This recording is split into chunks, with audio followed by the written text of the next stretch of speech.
So ಈಗ ದರ್ಶನ್ ಅವರು ಕೊಲೆ ಮಾಡಿದ್ದಾರೆ ಅಂತ ಮಾಧ್ಯಮದಲ್ಲೆಲ್ಲ ಸುದ್ದಿ ಆಗಿದೆ. ಅದನ್ನ ಪ್ರೂವ್ ಆಗ್ಬೇಕಾಗಿದೆ. ಬಟ್ ಮೇಲ್ನೋಟಕ್ಕೆ ದರ್ಶನ್ ಅವರು ಇನ್ವಾಲ್ವ್ ಆಗಿದ್ದಾರೆ ಅನ್ಸುತ್ತೆ. ಬಟ್ ನನ್ನ ಪ್ರಶ್ನೆ ಇರೋದು, ಈಗ ದರ್ಶನ್ ಮತ್ತೆ ಪವಿತ್ರ ಗೌಡ ಮಧ್ಯೆ ಏನಾದರೂ ಇರಲಿ, ಸೊ ಈಗ ಈ ರೇಣುಕಾ ಸ್ವಾಮಿ ಅವ್ರ ಮಧ್ಯೆ ಇಂಟರ್ಫಿಯರ್ ಆಗಿ ಕೆಟ್ಟ ಮೆಸೇಜು ನ್ಯೂಸ್ ಎಲ್ಲ ಕಳಿಸಿದ್ದು ಯಾಕೆ? ಈಗ ಅಲ್ಲೊಬ್ಬ ಕೆಟ್ಟ ವ್ಯಕ್ತಿ ಇದ್ದಾನೆ, ಅವನ್ನ ಹೋಗಿ ಕೆದಕಿದ್ರೆ ನನಗೆ ಕೇಳಾಗೋದು ಅಂತ ಗೊತ್ತಿದ್ದು ಆ ವ್ಯಕ್ತಿನ ಹೋಗಿ ನಾನು ಅವನ ಜೀವನದಲ್ಲಿ ಇಂಟರ್ಫಿಯರ್ ಆಗೋದು ಎಷ್ಟು ಕರೆಕ್ಟ್? ಈಗ ದರ್ಶನ್ ಅವರು ಕೊಲೆ ಮಾಡಿದ್ದಾರೆ, ಬಟ್ ರೀಸನ್ ನೋಡಿದ್ರು ಈ ವ್ಯಕ್ತಿ ರೇಣುಕಾ ಸ್ವಾಮಿ ಬಂದ್ಬಿಟ್ಟು ಆ ಪವಿತ್ರ ಗೌಡ ಅವರಿಗೆ ಏನೇನೋ ನೂಟ್ ಮೆಸೇಜ್ ಕೆಟ್ಟದಾಗೆಲ್ಲ ಮೆಸೇಜ್ ಮಾಡಿದ್ದಾನೆ.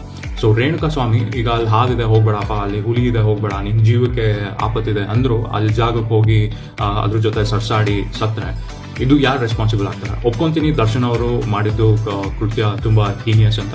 ಬಟ್ ಆದ್ರೂ ಈ ವ್ಯಕ್ತಿಗೆ ಸ್ವಲ್ಪ ತಲೆಯಲ್ಲಿ ನಾಲೆಜ್ ಇರಬೇಕಾಗಿತ್ತು. 26 ವರ್ಷದ ಹೆಂಡತಿ, 3 ತಿಂಗಳು ಪ್ರೆಗ್ನೆಂಟ್ ಅಂತ. ಸೊ ಇದೆಲ್ಲ ಗೊತ್ತಿದ್ದು ಇವನು ಒಂದ್ ಸ್ವಲ್ಪ ಕೇರ್ಫುಲ್ ಆಗಿದ್ದಿದ್ರೆ ಇಷ್ಟೆಲ್ಲ ಸೀನ್